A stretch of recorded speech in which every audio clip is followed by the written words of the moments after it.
My Lords, very briefly, in the descriptions that have been put forward, the Right Reverend Prelate of these kind of thriving communities and I mean, you know, sounded idyllic and so on.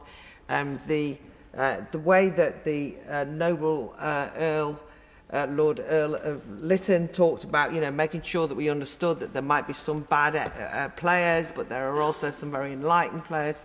It made it sound as though, you know, that really this is just a question of having the right people in charge. Whereas I actually think it's a systemic problem. And one of the reasons why I'm anxious about this is because I don't really mind myself. I mean, it's always nicer to have friendly, you know, non-rip-off freeholders. That's genuinely a positive thing. But I don't think that we should be grateful that we're not being ripped off in the homes that we live in.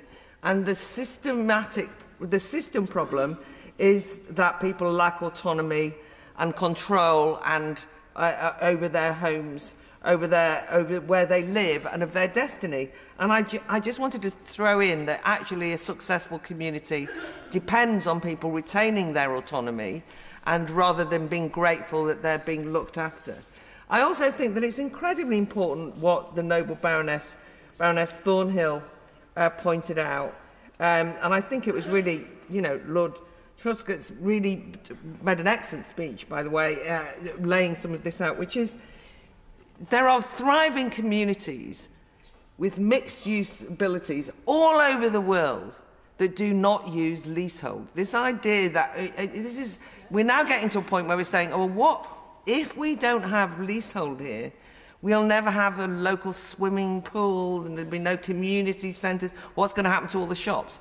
I mean, this is actually mythological. So I just wanted to point out that although I agree that one needs to look at the complexities, and I, for one, am actually all for nuance in relation to this and not just blustering away, I also think we should stop myth building about the wonders of the system when in fact inherent in it is and why we want enfranchisement in the first place is because our citizens, when they buy a house, should have control over it.